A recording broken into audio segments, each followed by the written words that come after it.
Hi guys, இந்த வீடியோக்குள்ள போறதுக்கு முன்னாடி நம்ம மிஸ்டர் எக்ஸ்பிளைனர் சேனல்ல ஹிடன் லவ் டிராமா அப்லோட் பண்ணியிருக்கோம். இன்னும் யாராவது அதை பார்க்கல அப்படின்னா மறக்காம போய் அதை செக் பண்ணி பாருங்க. ஸோ லாஸ்ட் எபிசோட நம்ம பார்த்தது உண்மையான ஜின்யாங் யாரு அப்படின்ற விஷயம் காங்டேக்கு தெரிஞ்சிருக்கும். அவங்களுடைய உண்மையான பேர் அவனுக்கு தெரிஞ்சிடக்கூடாது அப்படின்றதுக்காக நம்ம ஹரிஷின் அப்படின்ற பேரை சொல்லியிருப்பாங்க. அந்த வீடியோட எண்ட்ல காங்டேவோட தாத்தா வேற ஒரு பக்கம் அவனை டார்ச்சர் பண்ணிட்டு இருப்பாரு, அவனை டேட்க்கெல்லாம் போக சொல்லி. ஸோ அதுக்கப்புறம் என்ன நடக்குது அப்படின்றத இன்னைக்கான வீடியோல பார்த்துடலாம். இப்போ அப்படியே கட் பண்ண ரொம்ப நேரத்துக்கு அப்புறம் காட்டுறாங்க. ரெண்டு பேருமே ஹெலிகாப்டர்ல டிராவல் பண்ணி கொரியாக்கு ரிட்டர்ன் வந்துட்டு இருக்காங்க. ஜப்பானோட பிளைண்ட் டேட்டுக்கு தான் போயிட்டு இப்போ ரிட்டர்ன் வரான்.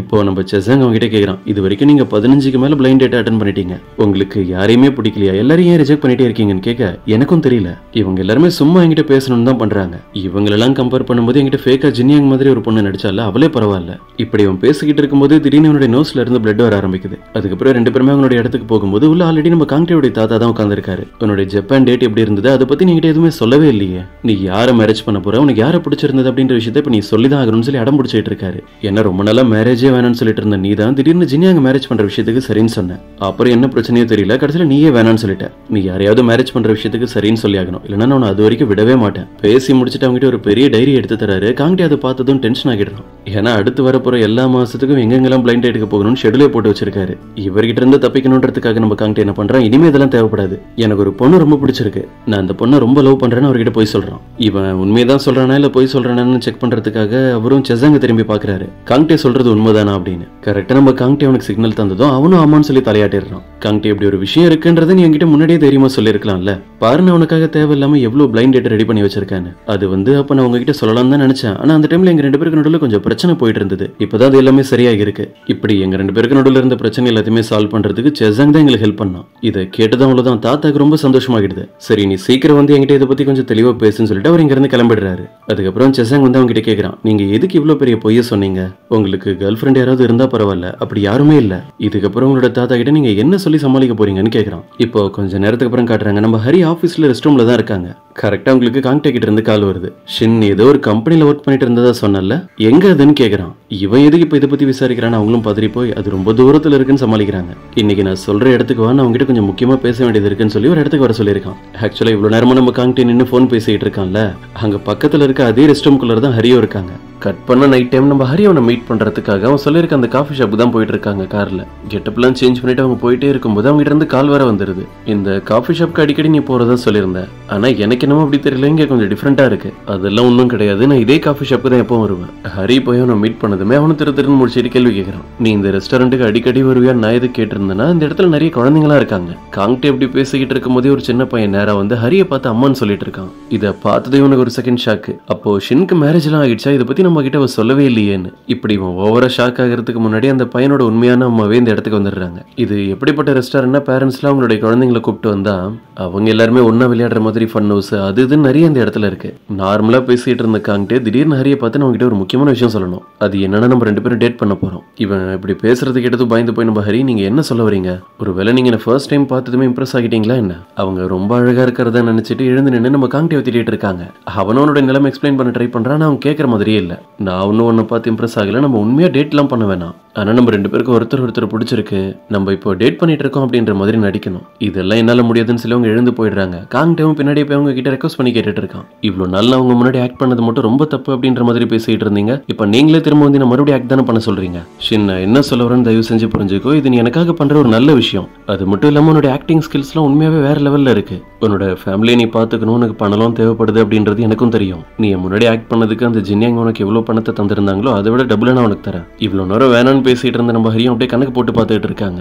ஜின்யாங் தந்ததை விட டபுள் மடங்கு பணம் கிடைக்கணும், எவ்வளவு வரும் அப்படின்னு. இப்ப நமக்கு ஒரு சின்ன பிளாஷ்பேக் காட்டுறாங்க. குழந்தையா இருக்கும் போதுல இருந்தே நம்ம ஹரி அவங்களுடைய அப்பா அம்மா எவ்வளவு கஷ்டப்பட்டாங்க அப்படின்றதெல்லாம் பார்த்துதான் வளர்ந்தாங்க. ஹரியோட பேர்ல அவங்க ரெண்டு பேர் கடன் தான் வாங்கியிருக்காங்க. எவ்வளவுதான் ஒர்க் பண்ணாலும் சரி அந்த கடன் அவங்களால ஃபுல்லா அடைக்க முடியல, அதுக்கு ரொம்ப டைம் எடுக்கும். ஆனா காங்டேக்கு மட்டும் அவங்க ஹெல்ப் பண்ணா போதும், அவங்க எதிர்பார்க்கிற மாதிரி நிறைய பணம் அவங்களுக்கு கிடைக்கும். பிளாஷ்பேக் முடிஞ்சு பிரசன்ட்ல இப்ப அவன் ஹரி அவங்களுடைய வீட்டுல டிராப் பண்றதுக்காக அவன் கார்ல தான் கூப்பிட்டு போயிட்டு இருக்கான். அவன் கேட்டதுக்கு சரின்னு சொல்லலாமா வேணாமனு அவங்க யோசிச்சுட்டே தான் போயிட்டு இருக்காங்க. ஆனா என்ன முடிவு எடுக்கிறதுன்னு உங்களுக்கு கடைசி வரைக்கும் தெரியல. கடைசியா அவங்க காரை விட்டு இறங்கும் போது கேட்கிறான், நான் அவங்ககிட்ட சொன்ன விஷயத்துல நீ ஏதாவது முடிவெடுத்தியான்னு. பதிலுக்கு நம்ம ஹரியும் இல்ல என்ன மன்னிச்சிருங்க, என்னால இந்த வேலையை சரியா செய்ய முடியுமான்னு தெரியல அப்படின்னு இந்த டாபிக்கை அவாய்ட் பண்ணிட்டு அவங்க இங்க இருந்து போலான்னு பாக்குறாங்க. அவன் கடைசியா ஒன்னு சொல்றான், நீ தானே அன்னைக்கு என்கிட்ட பேசும்போது சொல்லியிருந்த எனக்கு என்ன ஹெல்ப் வேணும்னு நான் உங்ககிட்ட வந்து கேட்டாலும் நீ முடியாதுன்னு சொல்லாம அதை பண்ணுவேன்னு. அப்போ அதுவும் நீ உன்னோட ஆக்டிங்ல பேசுனது மட்டும் தானான்னு கேட்குறான். இப்போ அப்படியே கட் பண்ண ரொம்ப நேரத்துக்கு அப்புறம் இப்போ நம்ம ஹரி அவங்களுடைய ரெஸ்டாரண்ட்ல தான் இருக்காங்க. காங்டே லாஸ்ட்டாக அவங்க கிட்ட சொல்லிட்டு போனது மட்டும் தான் இப்போ அவங்களுடைய மைண்டில் ஓடிட்டு இருக்கு.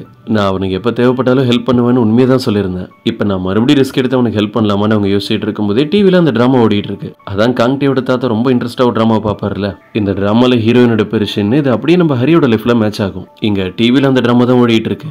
அதுல அந்த ஷின் ஏதோ ஒரு சரியான முடிவு எடுக்கலன்னு சொல்லி அவங்களுடைய கண்ணத்திலே பொலிர்னு ஒன்று விழுது. அது நம்ம ஹரியா அவங்களோட கண்ணத்தில் அடி விழுந்த மாதிரி யோசிச்சுட்டு ஃபீல் பண்றாங்க. நம்மளும் காங்டேக்கு ஹெல்ப் பண்ற விஷயத்துல ஏதாவது ஒரு சரியான முடிவு எடுக்கணும், இதை அப்படியே விட்டுறக்கூடாது அப்படின்னு. அதுக்கப்புறம் நம்ம ஹரிக்கு அந்த மின் தான் கால் பண்ணி பேசுறான். ஹரி, இப்போ நீ என்ன பண்ணிட்டு இருக்க? முன்னாடி முதல்ல நீ ரெஸ்டாரண்ட்டுக்கு வரவே மாட்டேற. டைம் கிடைக்கும் போது வா, நம்ம 2 பேரும் மீட் பண்ணலாம்னு சொல்றான். இப்போ அப்படியே கட் பண்ண நம்ம காங்டேவை தான் காட்டுறாங்க.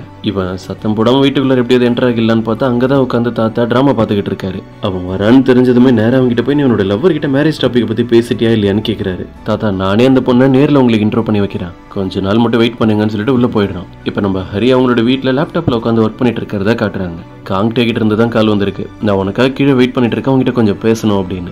ஹரிக்கு ஒரே குழப்பமா இருக்கு. ஏன்னா இப்போ லேட் நைட் ஆகுது, அவன் எப்படி இங்க வந்திருக்க முடியும் அப்படின்னு. போய் ஜன்னல் வழியா வெளியே எட்டி பார்த்தப்பறம் தான் தெரியுது அவன் கார்ல தான் வெயிட் பண்ணிட்டு இருக்கான். நீங்க எப்படி லேட் நைட் ஒரு பொண்ணு வீட்டுக்கு வெளியே வந்து வெயிட் பண்ணிட்டு இருக்கான்னு ரொம்ப கேஷுவலா சொல்றீங்க. என்னாலாம் வெளியே வர முடியாது, நான் இவ்வளவு நேரம் தூங்கிட்டு இருந்தேன்னு சொல்ல பதிலுக்கு அவனும் நான் எப்போவோ இங்க வந்துட்டேன், நான் வந்ததுல இருந்து உன்னோட ரூம் லைட் எரிஞ்சிட்டே தான் இருக்கு, நீ தூங்காம முழிச்சிட்டு தான் இருக்கேன்னு எனக்கு நல்லா தெரியும். இப்போ நீ கீழே வந்து என்ன மீட் பண்ணலன்னா நான் உன் வீட்டுக்குள்ள வந்துருவேன். பதறி போய் நம்ம ஹரியும் அப்படிலாம் எதுவும் பண்ணாதீங்க, நானே வந்துடுறேன். வேக வேகமா காஸ்டியூமு விக்கு மேக்கப் எல்லாத்தையும் போட்டுட்டு இப்படி நைட் டைம்ல அவங்க கருப்பு கண்ணாடி போட்டு உட்காந்துருக்கிறத பார்த்துட்டு அவனும் கேட்குறான். அம்மா, இதெல்லாம் என்ன கெட்டப்பு? நைட் டைம்ல இப்படி சன்கிளாசஸ்லாம் போட்டு வந்திருக்கே, உனக்கு கண்ணு தெரியுதா இல்லையா அப்படின்னு. உடனே அவங்களும் கண்ணாடியெல்லாம் கேட்டுட்டு இது என்னோட விருப்பம், நான் யாரை மீட் பண்றதுக்காக போனாலும் சரி இப்படிப்பட்ட மேக்கப் காஸ்டியூமோட தான் நான் வெளியே வருவேன். இதெல்லாம் இருக்கட்டும், அந்த முக்கியமான விஷயம் என்ன, அதை பத்தி பேசுங்கன்னு சொல்ல அவன் ஒரு கான்ட்ராக்ட் எடுத்து தரான். இவங்க 2 பேருமே டேட் பண்றதுக்கான கான்ட்ராக்ட் தான் எடுத்துட்டு வந்திருக்கான். ஹரி அதை பார்த்ததுமே வாங்காம, என்னால இதெல்லாம் முடியாதுன்னு நான் தான் அன்னைக்கு தெளிவா சொல்லிட்டேன்ல, ஹாலை விடுங்கன்னு சொல்லி காரை விட்டு இறங்கி ஓட ஆரம்பிச்சிடுறாங்க. காங்டே உங்களை துரத்திட்டு பின்னாடியே ஓடி வந்து, ஷின் நீ பண்றது சரியில்லை, உங்களுக்கு என்ன ஹெல்ப் தேவைப்பட்டாலும் நான் பண்ணுவேன்னு நீங்க நம்பிக்கையா பேசியிருந்தேன், இப்போ நான் ஹெல்ப் பண்ண சொன்னா இப்படி பயந்து ஓடுற. நம்ம ஹரியோட நிலைமை தான் ரொம்ப மோசமா இருக்கு. இவனை பாக்குறதுக்கு அவங்களுக்கு லைட்டா பாவமா இருக்கு. இவனுக்கு ஹெல்ப் பண்ண போய் கடைசியில இவனோட ஆபீஸ்ல ஒர்க் பண்ணிட்டு இருக்க பொண்ணு தான் இவங்க ஹரின்றது அவனுக்கு தெரிஞ்சிருச்சுன்னா, இப்படி அவங்க 2 பேரும் பேசிக்கிட்டு இருக்கும்போது நம்ம ஹரி அவங்களுடைய பிரதர் அந்த பக்கமா நடந்து வர்றதை பாத்துடுறாங்க. அவன் கண்ணில் மட்டும் பற்றக்கூடாதுன்னு காங்டே கிட்ட க்ளோஸா வந்து ஒளிஞ்சுக்கிட்டு வீட்டுக்குள்ளார போறேன்னு சொல்லி அவனை பிடிச்சி கீழே தள்ளி விட்டு ஓடிடுறாங்க.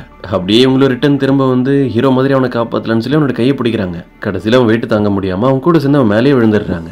என்னமோ சத்தம் கேட்ட மாதிரி இருக்கேன்னு அந்த சேன் வர அங்கேயே நின்னுடுறான். இங்க கீழே விழுந்ததுனால நம்ம ஹரி காங்டேவை கிஸ் பண்ணிட்டு அப்படியே அசைய முடியாம அப்படியே இருக்காங்க.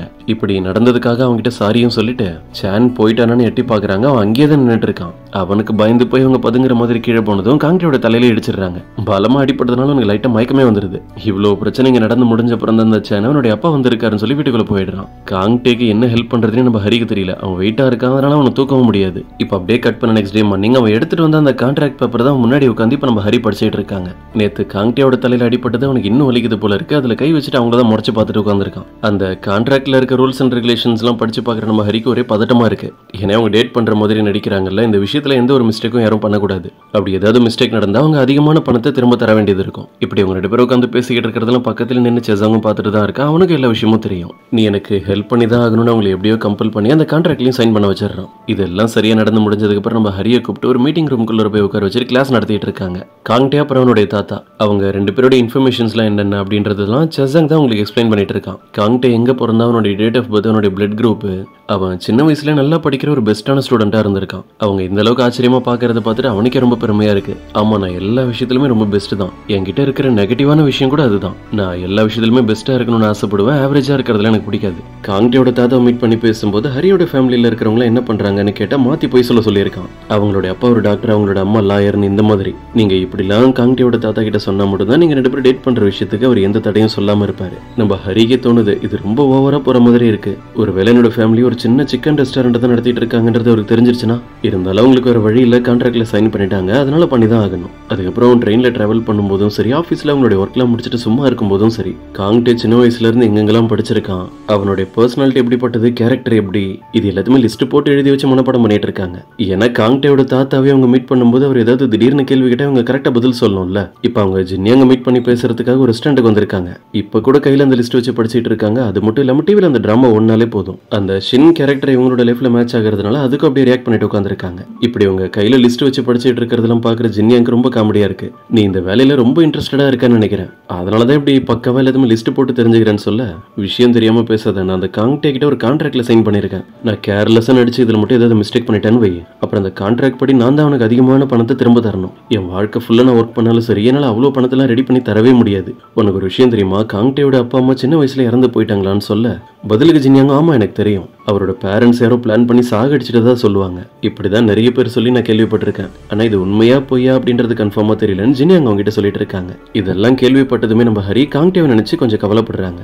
வீட்டுக்கு வந்து இதே டாபிக் பத்தி யோசிச்சுட்டே இருந்தவங்க திடீர்னு தூங்கிடுறாங்க. கரெக்டா காங்டே கிட்ட இருந்தா உங்களுக்கு காலும் வருது. ஷின் இப்ப நீ எங்க இருக்க, அவனோட வீட்டுல தானே, நான் இப்போ உன்னை மீட் பண்ணணும், நான் சொல்ற இடத்துக்கு வான்னு சொல்ல அவங்களும் ரெடியாகி வந்துடுறாங்க. ஆக்சுவலா அவனோட இடத்துக்கு தான் உங்களை வர சொல்லியிருக்கான். இங்க பாரு, எனக்கு டைம் ரொம்ப கம்மியா இருக்கு, நீ சீக்கிரமே என்னோட தாத்தா மீட் பண்ற மாதிரி இருக்கும். நான் சொன்ன டீடைல்ஸ் எல்லாமே நீ படிச்சுட்டு அது எல்லாமே உனக்கு ஞாபகம் இருக்கான்னு கேட்க, ஹரியோ என்னமோ ஸ்கூல் குழந்தை மாதிரி அவங்க மனப்பாடம் பண்ணது எல்லாத்தையுமே அப்படியே லைனா சொல்லிட்டு இருக்காங்க. செஸ்ஸன் கூட உங்களை பார்த்து சிரிச்சுக்கிட்டு, எனக்கு இது ரியலா இருக்கிற மாதிரி தெரியல, ஏதோ ஆர்டிபிஷியலா மனப்பாடம் பண்ணி பேசின மாதிரி அப்படியே இருக்கு, இருந்தாலும் நீங்க இவ்வளவு விஷயத்தை தெரிஞ்சுக்கிட்டு அதெல்லாம் லைனா சொன்னது ரொம்ப பெரிய விஷயம் சொல்லிட்டு இருக்கான். காங்டே அவனை பார்த்து முறைச்சப்புறம் தான் நம்ம செசங்கே வாய மூடுறான். அப்புறம் அவனே ஹரி கிட்ட பொறுமையா எக்ஸ்பிளைன் பண்றான். நீ என்னோட தாத்தாவை மீட் பண்ணும் போதெல்லாம் இந்த மாதிரி புக்ல இருக்கிற ஒரு ஸ்டோரி அப்படியே ரீட் பண்ணிட்டு சொல்ற மாதிரிலாம் பேசக்கூடாது, நம்ம அவ்வளோ க்ளோஸா இருக்கோம், நீ இந்த எல்லா விஷயத்தையும் அப்படியே கேஷுவலா சொல்ற மாதிரி சொல்லணும். ஒருவேளை அவர் உன்னை இந்த வீக் மீட் பண்றதுக்காக வர சொன்னா நீ என்ன சொல்லுவேன்? அவர் என்ன மீட் பண்றதுக்காக வர சொல்லிட்டாருன்னா எனக்கு வேற எந்த வேலை இருந்தாலும் அதெல்லாம் விட்டுட்டு டைமுக்கு நான் வந்துருவேன். இதை கேட்டது நம்ம காங்டே, நீ கண்டிப்பா இப்படிதான் பண்ணக்கூடாது, ஏன்னா இந்த வீக் தான் கப்புள்ஸ் டே எல்லாம் செலிப்ரேட் பண்ணுவாங்க, என்னால கண்டிப்பா வர முடியாது, அன்னைக்கு நான் காங்டே கூட டைம் ஸ்பெண்ட் பண்றேன்னு நீ சொல்லணும் அவர்கிட்ட. இவன் எந்த அளவுக்கு பெர்ஃபெக்ட்டா நடிக்கணும்னு எதிர்பார்க்கறான்றது இப்பதான் நம்ம ஹரிக்கும் புரியுது. இப்ப நம்ம ஹரி அவனை பார்த்து, இப்ப நான் உங்ககிட்ட சில கேள்வி கேட்கிறேன், இதுக்கெல்லாம் பதில் சொல்லுங்கன்னு சொல்றாங்க. நம்ம ரெண்டு பேரும் ஃபர்ஸ்ட் டைம் மீட் பண்ணும்போது நான் என்ன கலர் ட்ரெஸ் போட்டிருந்தேன்? காங்டேவும் கரெக்டா பதில் சொல்றான். இதெல்லாம் என்ன கேள்வி? ஃபர்ஸ்ட் டைம் ஒருத்தவங்களை மீட் பண்ணும்போது அவங்க என்ன கலர் ட்ரெஸ் போட்டிருந்தாங்க அப்படின்றதெல்லாம் இப்ப எப்படி ஞாபகம் இருக்கும்? எனக்கு அதெல்லாம் எதுவும் ஞாபகம் இல்ல. உடனே நம்ம ஹரி, உங்க தாத்தா ஒருவேளை இந்த கேள்வி கேட்டு இருந்தாருன்னா நீங்க இந்த மாதிரிலாம் பதில் சொல்லக்கூடாது. இப்ப நம்ம ஹரி அவங்களா ஒரு விஷயத்தை இமேஜின் பண்ணிட்டு அவங்க எக்ஸ்பிளைன் பண்ண ஆரம்பிக்கிறாங்க. நம்ம ரெண்டு பேருமே ஃபர்ஸ்ட் டைம் மீட் பண்ணது யூஎஸ்ல நல்ல மழை பெஞ்சிட்டு இருக்க ஒரு நைட் டைம். அங்க ரோட்ல ஒருத்தர் மியூசிக் பிளே பண்ணிட்டு இருக்காரு. அதை பார்த்துட்டு நீங்க நடந்து போகும்போது ஆப்போசிட்ல தான் நான் வந்தேன், எல்லோ கலர் ரெயின் கோட்ல. நீங்க என் மேல தெரியாம இடிச்சீங்க. அதுக்கப்புறம் தான் நம்ம ரெண்டு பேரும் ஃபேஸ் டு ஃபேஸ் பாக்குறோம். நம்ம ரெண்டு பேரோட லைஃபும் அதுக்கப்புறம் தான் ரொம்ப கலர்ஃபுல்லா மாறுச்சு. இப்படி இல்லாத ஒரு கதையை நடந்த மாதிரியே நம்ம ஹரி ஃபீல் பண்ணி சொல்லிட்டு இருக்காங்க. நம்ம ரெண்டு பேரும் எப்படி ஃபர்ஸ்ட் டைம் மீட் பண்ணணும் உங்களுடைய தாத்தா கேட்டாருன்னா மறக்காம இந்த கதையை சொல்லுங்க அப்படின்னு. நம்ம காங்டேக்கு இந்த கதை பிடிக்கவே இல்லை, அவங்ககிட்ட கம்ப்ளைண்ட் பண்ணிட்டு இருக்கான். இது ரொம்ப நேச்சுரலா இல்லாத மாதிரி இருக்கு, அது மட்டும் இல்லாம மழை சீசன் எனக்கு சுத்தமா பிடிக்காது அப்படின்னு. இப்படி எல்லா விஷயத்தையுமே டிஸ்கஸ் பண்ணிட்டு அதுக்கப்புறம் ஹரி அவங்களோட வீட்டுல டிராப் பண்றதுக்காக தான் கார்ல கூப்பிட்டு போயிட்டு இருக்காங்க. செசாங் தான் கார் டிரைவ் பண்ணிட்டு இருக்கான். ஹரி பக்கத்துல உட்கார்ந்து இருக்கிறது காங்டே. நான் டாக்ஸி பிடிச்சி இங்க இருந்து போயிடுறேன்னு அவங்களும் சொல்லிட்டு இருக்காங்க. ஆனா அவங்களோட வீடு இங்க இருந்து ரொம்ப டிஸ்டன்ஸ், அதனாலதான் நம்ம காங்டேவை அவங்கள வீட்டுல டிராப் பண்ண சொல்லிட்டு கார்ல உட்காந்து வந்துட்டு இருக்கான். கொஞ்சம் தூரம் போனதுமே நம்ம ஹரிக்கு நல்லா தூக்கம் வந்து திடீர்னு சாஞ்சு விழற மாதிரி போயிடுறாங்க. இதை நோட் பண்ணிட்டு நம்ம காங்டே தான் அவங்க தலைக்கு சப்போர்ட் பண்ற மாதிரி அவங்க தலையில கை வச்சு பிடிக்கிறான். அவங்களோட ஃபேஸ் பார்த்துட்டு அவனுக்குள்ள யோசிச்சுட்டு இருக்கான். நான் எதுக்காக இவளுக்கு இவ்வளவு கேர் பண்ணி இவளுக்கு அடிபடக்கூடாதுன்னு பாத்துக்கிறேன்னு தெரியல. இந்த மாதிரி ஃபீலிங்ஸ்லாம் எனக்கு ரொம்ப புதுசா இருக்குன்னு அவன் யோசிச்சுட்டு இருக்கும் போதே தூக்கத்துல இருந்து ஹரி வரை எழுந்திருக்கிறாங்க. உடனே அவன் பதட்டத்துல என்ன பண்றாங்க, எதுவுமே நடக்காத மாதிரி ஹரி எழுந்திருச்சதுமே வேகமா அவங்க தள்ளிடுறான். அவங்க போய் கண்ணாடியில இடிச்சுக்கிட்டு தூக்கம்லாம் கலைஞ்சு உட்காந்துருக்காங்க.